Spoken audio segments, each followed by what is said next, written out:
आज बाप दादा अपने सर्व बच्चों में से विशेष 2 प्रकार के बच्चे देख रहे हैं, एक योग युक्त और एक युक्ति युक्त, है ना।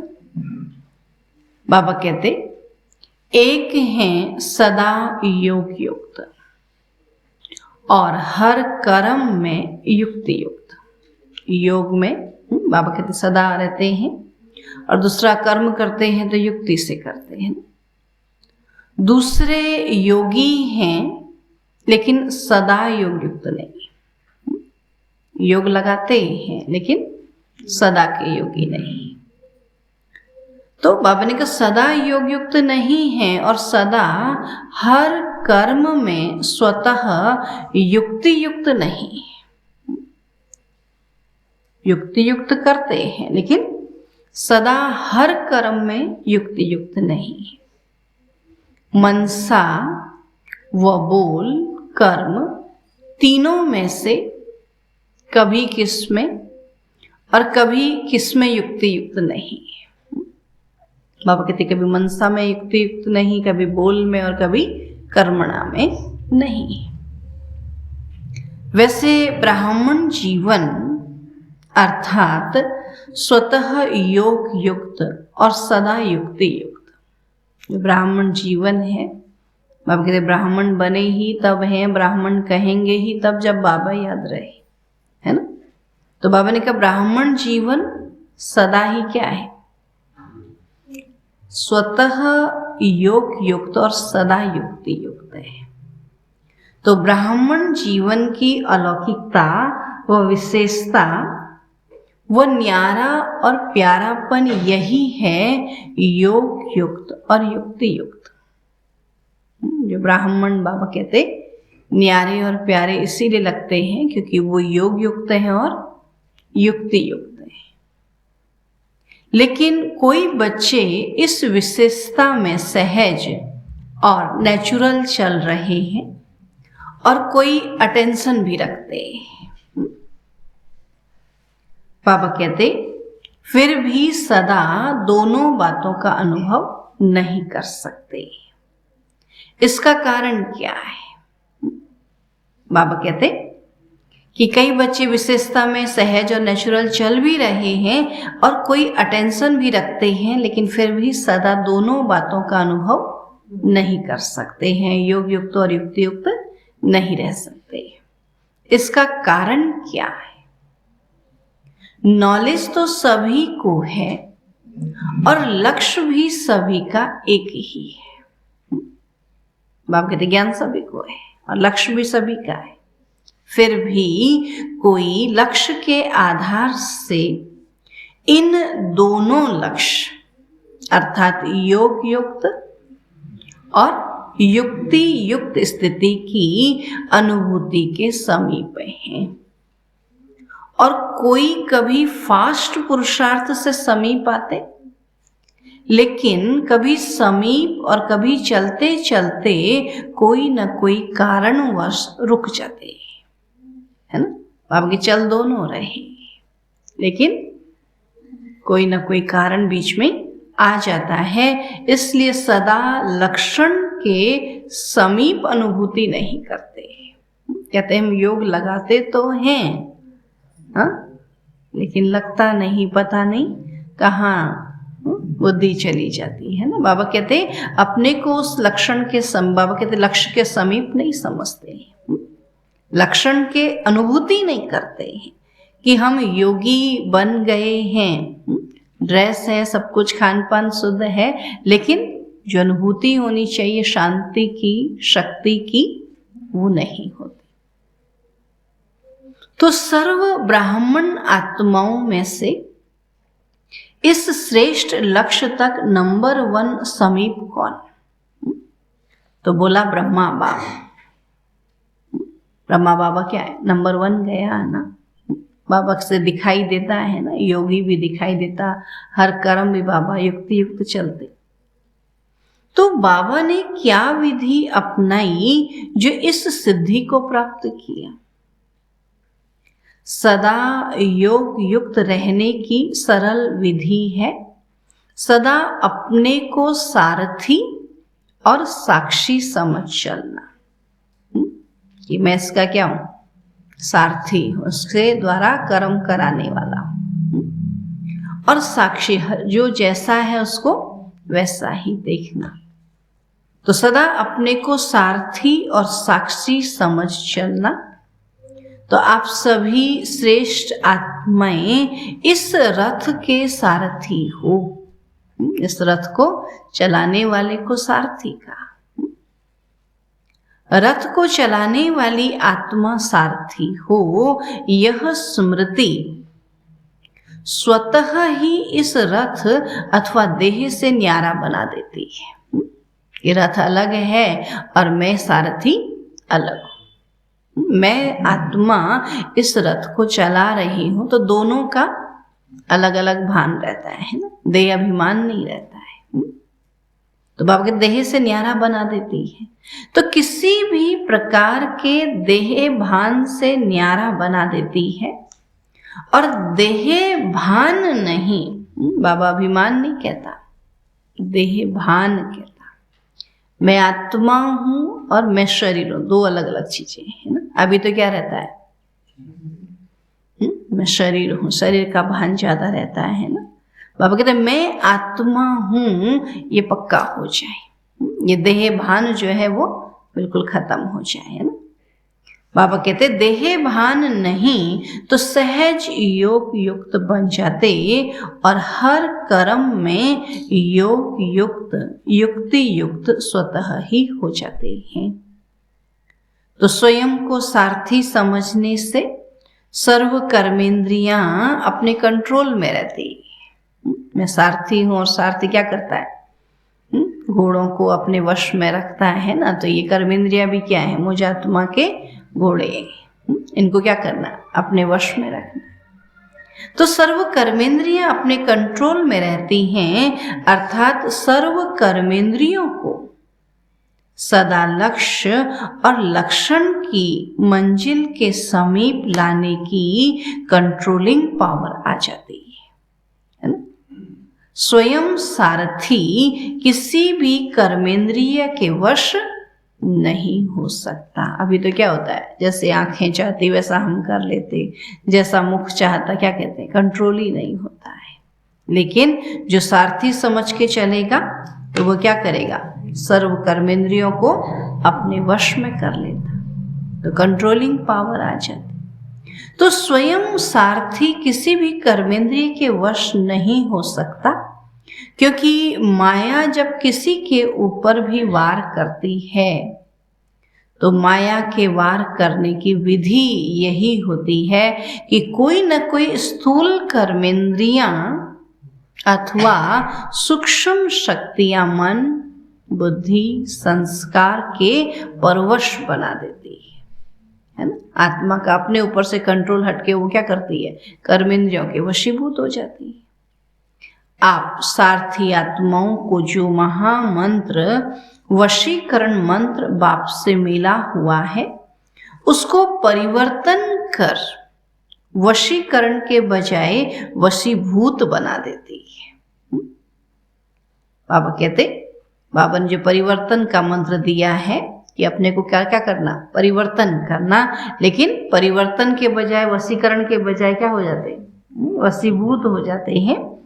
और एक बात में भी वशीभूत हुए तो सभी भूत प्रवेश हो जाते हैं, क्योंकि इन भूतों की आपस में बहुत यूनिटी है। सुना, एकता है ना। एक भूत जहां वहां सारे भूत आ जाएंगे। एक भूत आया तो वो सभी का आह्वान करेगा कि मैं तो आ गया, चलो तुम भी आ जाओ, सबको बुलाएगा। फिर क्या होता है कि यह भूत सारथी से स्वार्थी बना देता है। सारथी के बजाय क्या करते हैं? स्वार्थी, है ना। और आप क्या करते हो? जब सारथीपन की स्मृति में आते हो तो भूतों को भगाने की युद्ध करते हो। ये 5 भूत क्या करें? मेरे से दूर भाग। जब सारथीपन की स्मृति में रहते तो भूतों को भगाने की युद्ध करते हो, और युद्ध की स्थिति को योग युक्त स्थिति नहीं कहेंगे। जितनी देर हम युद्ध कर रहे हैं उतनी देर किसको याद कर रहे हैं? बाबा को थोड़ी याद कर रहे हैं। उतनी देर तो हम भूतों को याद कर रहे हैं कि ये भूत भाग जाए, ये भूत भाग जाए, तो हम योग थोड़ी कर रहे हैं। तब बाबा कहते युद्ध की स्थिति को योग युक्त स्थिति नहीं कहेंगे, इसलिए योग युक्त व युक्ति युक्त मंजिल के समीप बजाने की बजाय रुक जाते हो। उतनी बार बाबा के नजदीक जाने के बजाय रुक जाते हो, उसी भूतों को देखने बैठ गए तो वहां तक तो पहुंचे ही नहीं, और पहला नंबर स्थिति से दूसरे नंबर में आ जाते हो। सदा की बजाय खाली योगी हो जाते हो। तो सारथी अर्थात वश होने वाले नहीं, लेकिन वश कर चलाने वाले। किसी के वशीभूत नहीं होना, 5 विकारों के वश, बल्कि इनको अपने वश में करके चलाने वाले। तो आप सब कौन हो? सारथी होना। सारथी अर्थात आत्मा अभिमानी, क्योंकि आत्मा ही सारथी है। तो ब्रह्मा बाप ने इस विधि से नंबर 1 की सिद्धि प्राप्त की, इसलिए बाप भी इस रथ का सारथी बना। सारथी बनने का यादगार बाबा ने करके दिखाया, तो फॉलो फादर करो, है ना। जैसे ब्रह्मा बाबा ने किया, ऐसे बाबा कहते सारथी बनकर करो। बाबा ने भी तो पुरुषार्थ किया ना आत्मा समझने का। सारथी बन सदा सारथी जीवन में अति न्यारी और प्यारी स्थिति का अनुभव कराए। सदा याद रहता कि मैं आत्मा हूँ, और अभी मुझ आत्मा का ये शरीर शिव बाबा ने लोन लिया है, तो मैं तो आत्मा जाकर के नारायण बनूंगा। तो सदा क्या याद रहा, है ना। बाबा कहते शरीर से न्यारा प्यारा रहा, तो बाबा कभी कहता मैं विष्णु कृष्ण बनूंगा, है ना, ओवनहार प्रिंस हूँ करके। तो बाबा को नशा रहता था कि मैं शरीर नहीं, शरीर से अलग आत्मा। तो ये अनुभव कराया, क्योंकि देह को अधीन कर बाप प्रवेश होते, अर्थात सारथी बनते हैं, देह के अधीन नहीं बनते, इसलिए न्यारा और प्यारा। ऐसे ही आप सभी ब्राह्मणात्माएं भी बाप समान सारथी की स्थिति में रहो कि ये रथ है और मैं आत्मा इस रथ को चला रही। बाबा कहते चलते फिरते यह चेक करो कि मैं सारथी अर्थात सर्व को चलाने वाली न्यारी और प्यारी स्थिति में स्थित हूँ। मैं आत्मा इन सब कर्मेंद्रियों को चलाने वाली न्यारी प्यारी स्थिति में स्थित हूँ। बीच बीच में यह चेक करो, ऐसे नहीं कि सारा दिन बीत जाए फिर रात को चेक करो। क्या कहते हैं, रात को चेक करेंगे ना, लेकिन बाबा के जब जिस समय ऐसा बहुत सारे लोगों के बीच में बैठे हैं या बहुत बिजी हैं, उस समय चेक करो क्या मैं आत्मिक स्मृति में हूँ या टू मच देह अभिमान में, देह भान में आ गए, है ना। तब बाबा कहते बीच बीच में चेक करो, ऐसे नहीं कि सारा दिन बीत जाए फिर रात को चेक करो। सारा दिन बीत गया तो बीता हुआ समय सदा के लिए कमाई से गया। अगर बीच में याद आता तो क्या करते, फिर न्यारा प्यारा बनने का पुरुषार्थ करते ना। अभी सारा दिन तो गया, रात में याद भी आया तो फिर क्या कर सकते। तो बाबा कहते कमाई के लिए किया गया समय तो गया ना। तो बाबा कहते बीता हुआ समय सदा के लिए कमाई से गया, इसलिए गंवा करके होश में नहीं आना, बल्कि कमाई के समय ही बार बार क्या करना, अपने को याद दिलाना।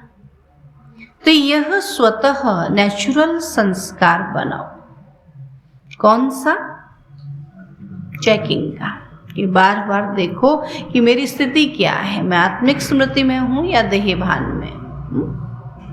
जैसे किसी के कोई पुराने संस्कार इस ब्राह्मण जीवन में अभी भी आगे बढ़ने में विघ्न रूप बन जाते हैं। कई ऐसे पुराने संस्कार हैं ना, हम आगे बढ़ना चाहते हैं ज्ञान मार्ग में, लेकिन वो संस्कार क्या करते हैं, बार बार हमको खींच ले जाते हैं, तो आगे बढ़ने में विघ्न रूप बन जाते हैं। तो कहते हो ना कि न चाहते भी संस्कारों के वश हो जाते हैं। जो नहीं करना चाहते हो वह कर लेते हो। जब उल्टे संस्कार न चाहते भी कोई भी कर्म करा लेते हैं तो यह नेचुरल चेकिंग का शुद्ध संस्कार अपना नहीं सकते हो। जब उल्टे कर्म नेचुरल हो जा रहे हैं तो क्या अच्छे कर्म नेचुरल नहीं हो सकते हैं? हो सकते हैं कि नहीं हो सकते? हो सकते हैं। क्या कहते हैं, उल्टा क्रोध नेचुरल हो जा रहा है, लोभ नेचुरल हो जा रहा है, मोह, है ना। तो बाबा कहते हैं ऐसे ही अच्छे संस्कार भी तो नेचुरल है ना, हमारे दैवी संस्कार है ना। तब बाबा जब उल्टे संस्कार न चाहते कोई भी कर्म करा लेते हैं तो यह नेचुरल चेकिंग का शुद्ध संस्कार अपना नहीं सकते हो। बिना मेहनत के चेकिंग के शुद्ध संस्कार स्वतः ही कार्य कराते रहेंगे ना। बार बार चेक तो करते हैं ना। कई बार क्रोध भी आ रहा होता है अंदर में संकल्प में कि मैं बाबा का बच्चा हूँ, मुझे क्रोध नहीं, पता होता है ना, अंदर में चेकिंग भी हो रही है, लेकिन हम अपने को कंट्रोल नहीं कर पाते, है ना। बाबा जिस दिन कंट्रोल कर लेंगे तो माना सही रूप में चेंज हो रहे हैं। तो यह नहीं कहेंगे कि भूल जाते हैं या बहुत बिजी रहते हैं। अशुद्ध अथवा व्यर्थ संस्कार हैं। कई बच्चों में अशुद्ध संस्कार नहीं तो व्यर्थ संस्कार भी, बाबा कहते हैं अशुद्ध संस्कार ही नहीं व्यर्थ संस्कार भी हैं। तो यह अशुद्ध व्यर्थ संस्कार भुलाते भी नहीं भूल सकते, है ना। अच्छी बात एक बारी भूल जाते हैं और बुरी बात एक बारी याद हो गई तो कभी नहीं भूलती ना। अच्छी, आप देखो इतने अच्छे गीत थे, इतनी अच्छी कविताएं, कहानियां, भक्ति के भजन, वो सब भूल गए। और जो पहले बातें हुई थी वो सब याद है, वो भी भूल गई हैं। जब वो भक्ति भजन करते थे उस समय जो बातें हुई वो भी भूल गई भक्ति भजन के साथ, या वो सब यादें हैं? तो क्या करना कि व्यर्थ संस्कार बुलाते भी नहीं भूल सकते हो और यही कहते हो कि मेरा भाव नहीं था, लेकिन मेरा यह पुराना स्वभाव व संस्कार है। तो अशुद्ध नहीं भूलता, फिर शुद्ध संस्कार कैसे भूल जाता है? जब अशुद्धता नहीं मिटती तो शुद्धता कैसे मिट जाती है?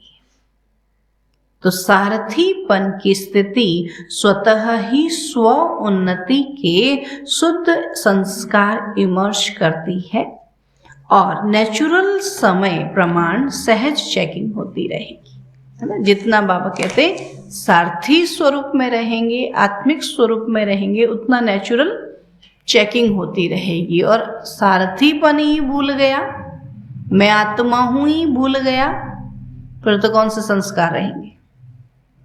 फिर तो वही अशुद्ध व्यर्थ के संस्कार रहेंगे। तो अभी देखिए ज्यादा समय क्या याद रहता है, मैं आत्मा हूं या क्या याद रहता है? तो बाबा ने वही बोला ना कि सारथीपन की स्थिति स्वतः ही स्व उन्नति के शुद्ध संस्कार इमर्ज करती है और नेचुरल समय प्रमाण सहज चेकिंग हो। जैसे मैं आत्मा हूं याद आएगा तो आत्मा अपने संस्कारों को चेक करती रहेगी, और जैसे देहाभिमान आएगा, बोला मैं किसी से कम हूं क्या? देहाभिमान आते ही क्या हो जाता है? उल्टा नशा आ जाता, उल्टे संस्कार आ जाते। तब बाबा कहते अशुद्ध आदत से मजबूर हो जाते हो और इस आदत से मजबूत हो जाएंगे, है ना। जब देहभान देहाभिमान से मजबूर हो सकते हो तो आत्म अभिमान से मजबूत हो जाते हो। तो सुना सदा योग युक्त युक्ति युक्त रहने की विधि क्या हुई? क्या हुई? सदा सारथीपन स्थिति में रहना ना। मैं आत्मा हूं और मैं आत्मा इन कर्मेंद्रियों को चलाने वाली मालिक हूं, है ना। तो मैं जैसे चाहूं इनको चलाऊं तो सदा योग युक्त रहेंगे। सदा आत्मिक स्मृति में रहे तो माना योग लगा हुआ है। तो बाबा कहते हैं योग युक्त युक्त युक्त रहने की विधि क्या हुई? सारथी बन चलना।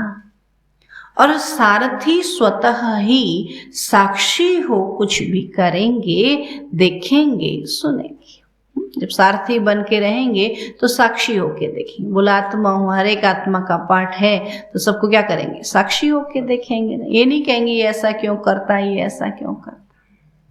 बाबा कहते सारथी स्वतः ही साक्षी हो, कुछ भी करेंगे, देखेंगे, सुनेंगे, तो साक्षी बन देखने, सोचने, करने, सब में सब कुछ करते भी निर्लेप रहेंगे।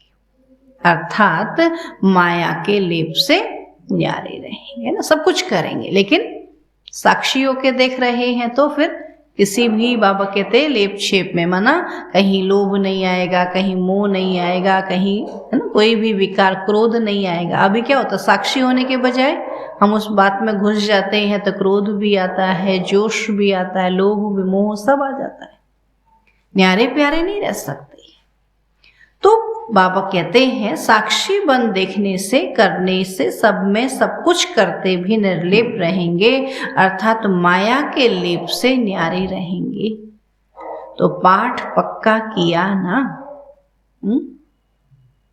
सारथी और साक्षी का पाठ पक्का किया ना? तो ब्रह्मा बाप को फॉलो करने वाले हो ना। जैसे ब्रह्मा बाबा ने अपने ऊपर मेहनत किया, तो ब्रह्मा बाप से बहुत प्यार है ना, तो प्यार की निशानी है समान बनना। दुनिया में भी जब आपस में प्यार होता है तो क्या करते हैं? सब एक समान बन जाते हैं ना। लौकिक में भी जब माँ बाप बच्चों का सबका प्यार होता है तो क्या करते हैं? जैसा एक ने कहा सब ऐसे ही मानते हैं, और नहीं होता है तो एक इधर एक उधर, एक उधर होता है ना? तो बाबा कहते बाबा से प्यार है ना, तो बाप समान बनना अर्थात फॉलो करना।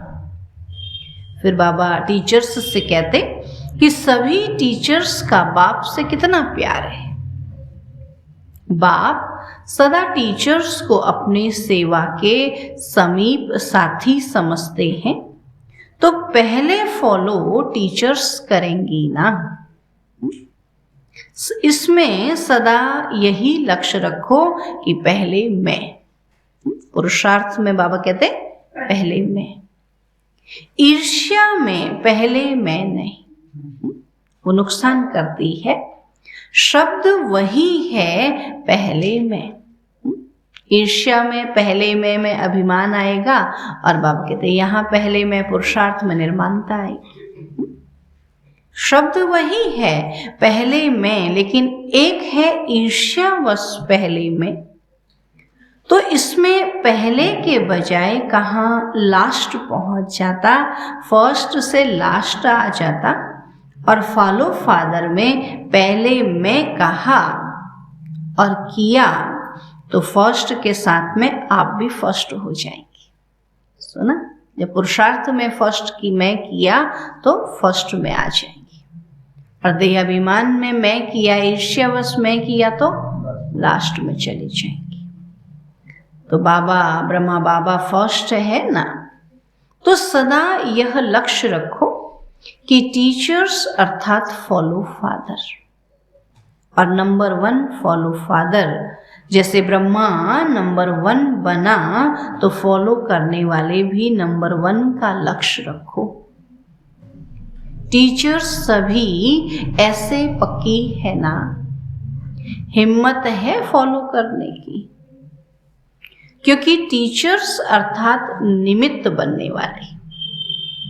अनेक आत्माओं के निमित्त हो, तो निमित्त बनने वालों के ऊपर कितनी जिम्मेवारी है। जैसे ब्रह्मा बाप निमित्त रहे ना, सब ब्रह्मा बाबा को ही देखते थे ना, तो ब्रह्मा बाप को देख करके कितने ब्राह्मण तैयार हुए। ऐसे ही टीचर्स कोई भी कार्य करती हो, चाहे खाना बना रही हो, चाहे सफाई कर रही हो, लेकिन हर कर्म करते यह स्मृति रहे कि मैं निमित्त हूँ। अनेक आत्माओं के प्रति जो और जैसा मैं करूँगी, और मुझ निमित्त आत्मा को देख और भी करेंगे। इसलिए बाप दादा सदैव कहते हैं, एक तरफ है भाषण करना और दूसरे तरफ है बर्तन मांजना। भाषण और वासन कहते हैं, बर्तन को वासन कहते हैं। तो बाबा ने एक तरफ भाषण करना और दूसरे तरफ है बर्तन मांजना। दोनों ही काम में योग युक्त और युक्ति युक्त। ऐसा नहीं कि भाषण करेंगे बर्तन नहीं मांजेंगे। बाबा कहते जितने अच्छे से भाषण करते उतने अच्छे से बर्तन मांजेंगे, तब तो कहेंगे हाँ योग युक्त युक्ति युक्त है। काम कैसा भी हो लेकिन स्थिति सदा ही योग युक्त और युक्ति युक्त हो। ऐसे नहीं कि भाषण कर रहे हैं तब तो योग युक्त रहें और बर्तन मांजना अर्थात साधारण काम कर रहे हैं तो स्थिति भी साधारण हो जाए। नहीं, हर समय फॉलो फादर। सुना, आगे बैठती हो ना तो बैठने में आगे कितना अच्छा लगता है ना। मधुबन में तो आगे बिठाते और सदा आगे बढ़ने में कितना अच्छा लगेगा। जब भी कोई ऐसा कड़ा संस्कार पीछे करने की कोशिश करे तो यह सीन याद रखना। जब आगे बैठना अच्छा लगता है तो आगे बढ़ने में क्यों पीछे रहे। जब बाबा आप ही आगे कर रहा है तो आगे बढ़ने में पीछे क्यों रहे। तो जब कोई नई बात आए तो मधुबन में पहुंच जाना और अपने को हिम्मत उमंग में ले आना, क्योंकि पीछे रहने वाले तो बहुत आएंगे। बाबा कहते पीछे रहने वाले तो बहुत आएंगे पीछे। आप लोग भी पीछे रह जाएंगे तो पीछे वालों को फिर आगे करना पड़ेगा। आगे रहने वाले पीछे रहेंगे तो फिर पीछे वाले आगे आ जाएंगे। तो पीछे रहना अर्थात प्रजा बनना। अब प्रजा तो नहीं बनना है ना। प्रजा बनने के लिए थोड़ी इतना त्याग तपस्या करते हैं। प्रजा योगी तो नहीं हो, राज योगी हो ना। तो फॉलो फादर। अच्छा, फॉरेनर्स क्या करेंगे? फॉलो फादर करेंगे ना। कहाँ तक पहुंचेंगे? सभी फ्रंट में आएंगे। जो भी आए हैं फॉलो फादर कर फास्ट और फर्स्ट आना। फास्ट भी आना और फर्स्ट भी। ये नहीं सोचो कि फर्स्ट तो एक ही आएगा, लेकिन फर्स्ट ग्रेड तो बहुत होंगे ना। डिवीजन होती है ना, फर्स्ट डिवीजन में तो बहुत लोग आते हैं। फर्स्ट नंबर तो ब्रह्मा आएगा, लेकिन फर्स्ट ग्रेड में तो साथी रहेंगे। अकेला थोड़ी। कहते हैं ना सतयुग आदि में 9 लाख होंगे तो 9 लाख तो फर्स्ट ग्रेड में आएंगे ना। तब बाबा कहते फर्स्ट ग्रेड में तो साथी रहेंगे, इसलिए फर्स्ट में आना। एक फर्स्ट नहीं होगा, फर्स्ट ग्रेड वाले बहुत होंगे। इसलिए यह नहीं सोचो कि पहला नंबर तो फाइनल हो गया, इसलिए सेकंड ही आएंगे। सेकंड ग्रेड में नहीं जाना। जो ओटे सो अव्वल अर्जुन। बाबा कहते जो अपना मनन चिंतन करे, अपना पुरुषार्थ करे, वही अव्वल। बाबा कहते नंबर 1 आएगा। अव्वल नंबर माना अर्जुन। सबको फर्स्ट में आने का चांस है, सब आ सकते हैं। फर्स्ट ग्रेड बेहद है, कम नहीं है। तो सभी फर्स्ट में आएंगे ना, पक्का है। अच्छा, सदा ब्रह्मा बाप को फॉलो करने वाले, सदा स्वतः योग युक्त युक्ति युक्त रहने वाले, सदा सारथी बन कर्मेंद्रियों को श्रेष्ठ मार्ग पर चलाने वाले, सदा मंजिल के समीप रहने वाले, ऐसे सर्वश्रेष्ठ आत्माओं को बाप दादा का याद प्यार और नमस्ते।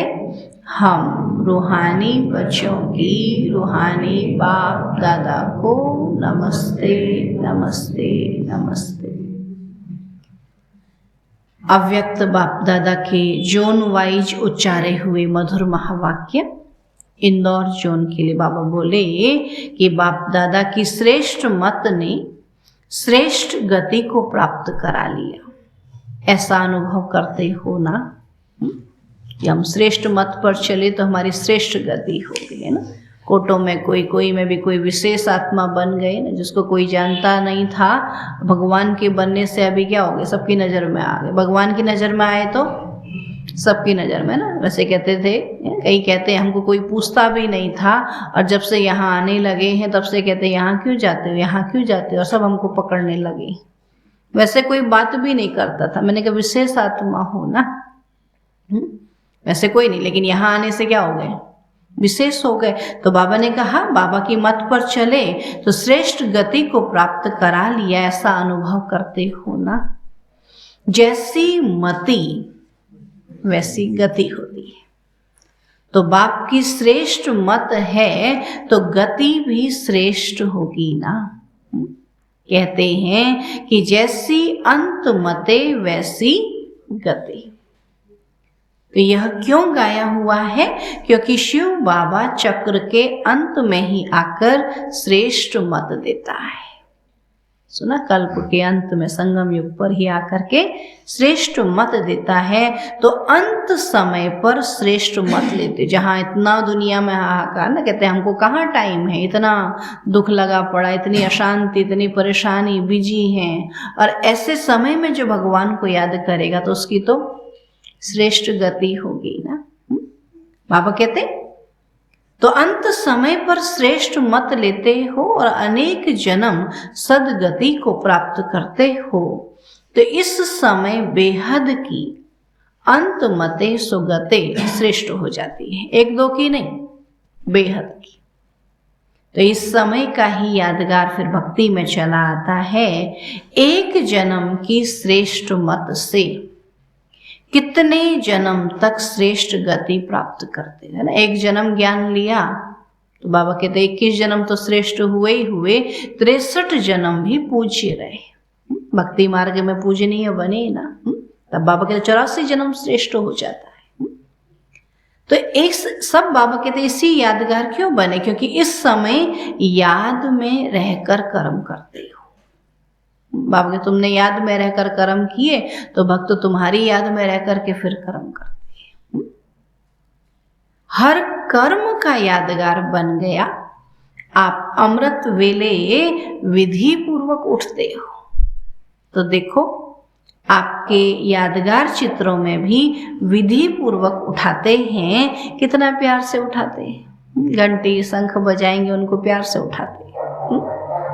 बाबा कहते हैं जड़ चित्र, लेकिन कितने दिल से स्नेह से उठाते हैं। उठाते भी हैं तो खिलाते और सुलाते भी हैं। दिन में भी पर्दा लगा, बोलेगा अभी सो गए, जैसे यहाँ सो जाते ना देवता, ऐसे वो भी सुलाते हैं ना। पहले से नहीं देखा था लेकिन अभी ऐसा दिखाते हैं। दिन में भी पर्दा, भोग लगाएंगे तो पर्दा लगा देंगे है ना, रात को भोग लगाएंगे तो पर्दा लगा देंगे, जैसे यहाँ लगा देते हैं। तब बाबा कहते कितना प्यार से उठाते हैं जड़ चित्र। तो उठाते भी हैं तो खिलाते सुलाते भी हैं, क्योंकि आप इस समय सब याद के विधि पूर्वक करते हो। खाना भी विधि पूर्वक खाते हो, भोग लगाकर खाते हो। बाबा कहते भोग लगाकर खाते हो ना, या जैसे है वैसे ही खा लेते हो। कभी कभी खा लेते, कभी कभी ऐसे तो नहीं किसी को खाना देना है इसलिए जल्दी जल्दी में भोग नहीं लगाया। अगर किसी को देना भी है, कोई मजबूरी है, तो भी पहले अलग हिस्सा जरूर निकालो। ऐसे नहीं किसी को खिलाकर पीछे भोग लगाओ। विधि पूर्वक खाने से सिद्धि प्राप्त होती है, खुशी होती है, निरंतर याद सहज रहती है।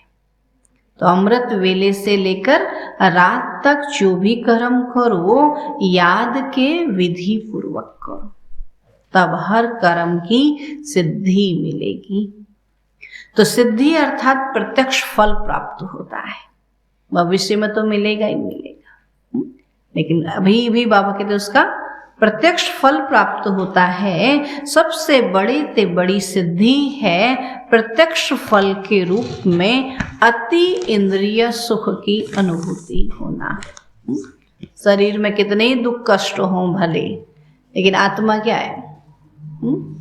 शांति में है, सुख में। क्या कहते हैं? भले शरीर को कष्ट है क्योंकि अंतिम शरीर है ना, ये तो कष्ट में रहेगा ना, लेकिन आत्मा दुखी ना हो तब कहेंगे श्रेष्ठ। शरीर को अब हम समझते हैं ये ठीक हो जाए तो मैं ठीक हो जाऊंगा, ऐसा तो कभी हो ही नहीं सकता है ना, क्योंकि कलयुग में क्या होगा? सतो प्रधान शरीर थोड़ी मिलेंगे। ये तो ऐसे ही चलेगा ना, जैसे किसी की गाड़ी में चोट लग जाती कुछ कहते ये तो ऐसे ही रहेगा, अब इसको चलाते रहो, तो ऐसे ये भी गाड़ी है ना, जैसा है जो है अच्छा है, इसको ऐसे ही चलाना है।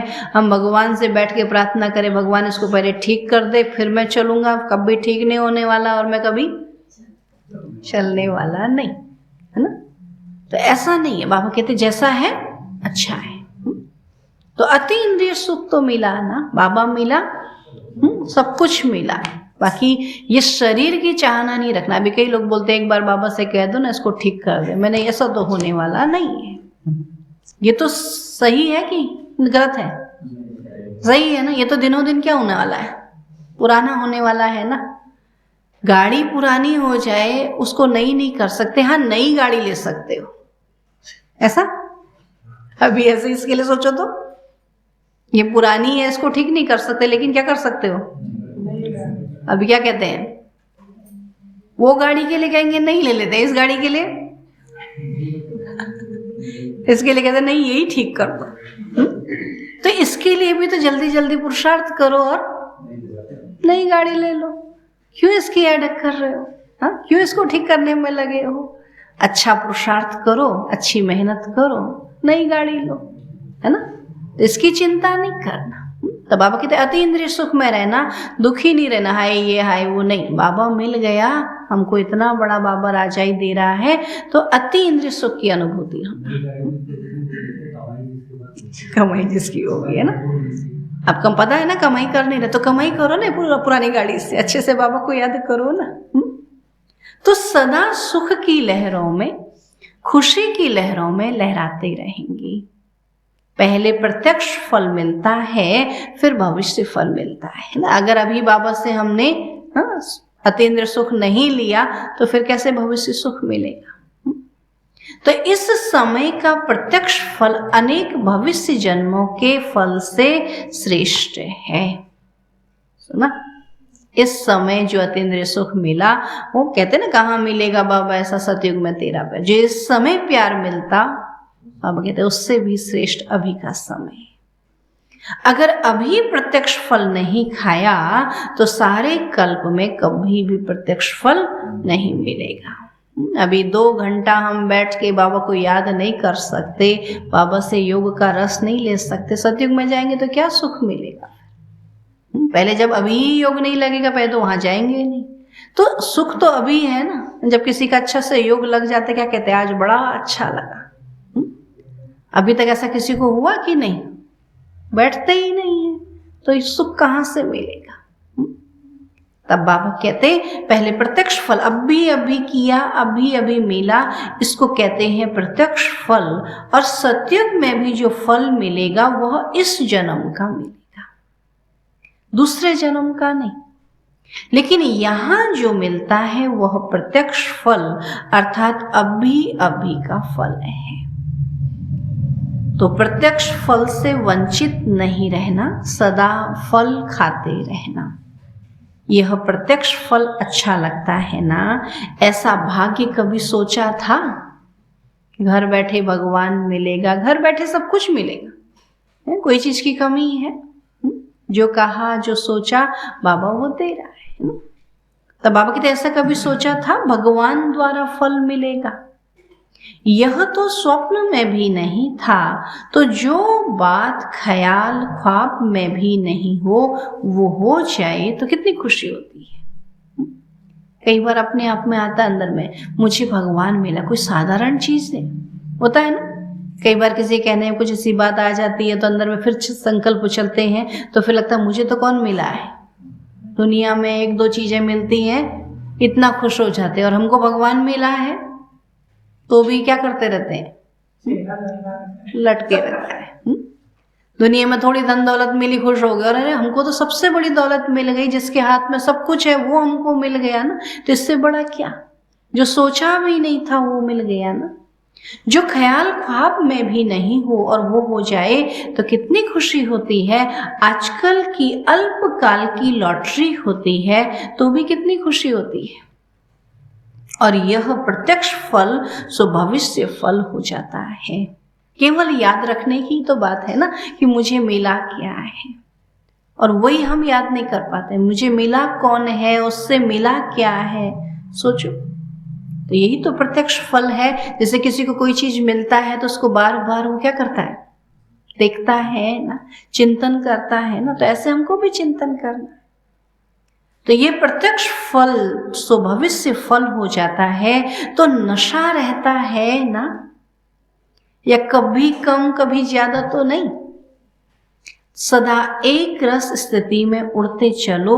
सेकंड में उड़ना सीख गए हो ना, या ज्यादा समय लगता है? संकल्प किया और पहुंचे, इतनी फास्ट गति है। अच्छा, इंदौर जोन वाले सभी संतुष्ट होना, माताएं सदा संतुष्ट हो। कभी परिवार में भी लौकिक द्वारा असंतुष्ट तो नहीं होती, कभी तंग होती हो, कभी चंचल बच्चों से तंग होती हो। तंग कभी नहीं होना, जितना आप तंग होंगे उतना वो ज्यादा तंग करेंगे। सुना, जैसे कोई चिढ़ता है, किसी बात पे कोई चिढ़ता है तो उसको क्या करते हैं, ज्यादा चिढ़ाते हैं, और उसको कोई फर्क ही नहीं पड़ता तो सब शांत हो जाते हैं ना। ऐसे यहाँ तंग होते हो तो दूसरे तंग करते। इसलिए ट्रस्टी बनकर, सेवाधारी बनकर सेवा करो, और मेरापन आता है तो तंग होते हो। मेरा बच्चा मेरा, ये मेरा, वो मेरा हो तो तंग होते हो। मेरा बच्चा और ऐसे करता है तो जहां मेरापन होता है वहां तंग होते, और जहां तेरा तेरा आया तो तैरने लगते। तो तैरने वाले हो, सदा तेरा माना स्वमान में रहना, और मेरा मेरा कहना माना अभिमान में आना। तेरा कहना स्वमान में रहना, और मेरा कहना अभिमान आना। तो तेरा तेरा मानना माना स्वमान में रहना। तो सदा स्वमान में रहने वाले अर्थात तेरा मानने वाले। तो यही याद रखना। मेरा कहाँ से आया, मैं कहाँ से लेके आई, कहीं से लेके आई, किसने दिया, बाबा ने दिया। तो बाबा कहते तेरा कहो ना, तो अभिमान खत्म, स्वमान की। देखो बाबा ने मुझे इस लायक समझा तो दिया, तो बाबा ने दिया तो जिए। बाबा कहते स्वमान में रहेंगे, फिर नशे में रहेंगे कि भगवान ने मुझे अपना बनाया है ना।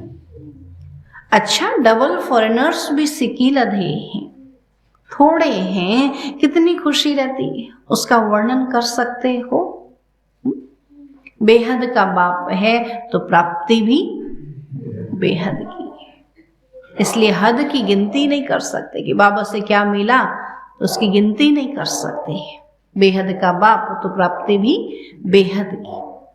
तो बाप दादा तो डबल विदेशी बच्चों को तीव्र पुरुषार्थ की रफ्तार से देख खुश होते हैं। भारतवासी तो भारत की बातों को जानते नहीं, भक्ति की सारी बातों को जानते हैं, लेकिन यह लोग न जानते भी इतने समीप तीव्र पुरुषार्थी बने। तो कमाल की ना, डबल लकी हो गए ना।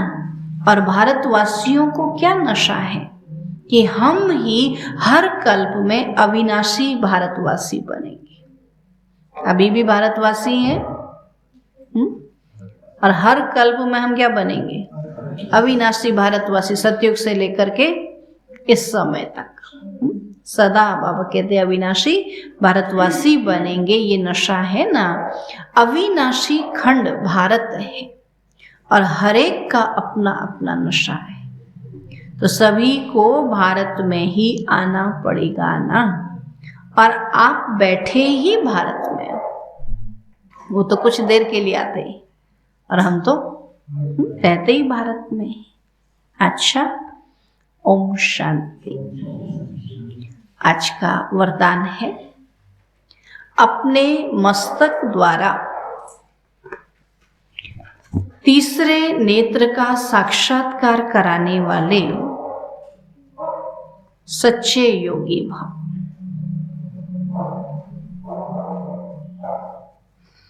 अपने मस्तक द्वारा तीसरे नेत्र का साक्षात्कार कराने वाले सच्चे योगी भव। सच्चे योगी होंगे और तीसरे नेत्र को यूज करेंगे। यादगार में योगी के मस्तक पर तीसरा नेत्र दिखाते है ना। योगी किसको दिखाया है? शंकर जी को, है ना। और उनका तीसरा नेत्र दिखाते हैं। तो मस्तक पर तीसरा नेत्र दिखाते हैं, तो आप सच्चे योगी भी अपने मस्तक द्वारा तीसरे नेत्र का साक्षात्कार कराने के लिए सदा बुद्धि द्वारा एक बाप के संग में रहो। एक बाप दूसरे हम, दो ही, मैं और मेरा बाबा, तीसरा न कोई। जब ऐसी स्थिति होगी तब तीसरे नेत्र का साक्षात्कार होगा। अगर बुद्धि में कोई तीसरा आ गया तो फिर तीसरा नेत्र बंद हो गया। क्या कहा? अगर तीसरा आ गया तो तीसरा नेत्र बंद हो जाएगा। इसलिए सदैव तीसरा नेत्र खुला रहे, इसके लिए याद रखना कि तीसरा न कोई, एक मैं और मेरा बाबा, बस। स्लोगन है, प्रश्नचित बनना अर्थात परेशान होना और परेशान करना। जो प्रश्न करने वाले होते हैं, क्या होते हैं? वो खुद भी परेशान होते हैं और प्रश्न कर करके दूसरों को भी परेशान करते। तो प्रश्नचित बनना अर्थात परेशान होना और परेशान करना। तो हर बात का जवाब समय रहते फिर मिल जाता है। इसलिए बाबा कहते ज़्यादा प्रश्न ना करें। देखते जाएं, बाबा हर प्रश्नों का जवाब देता है।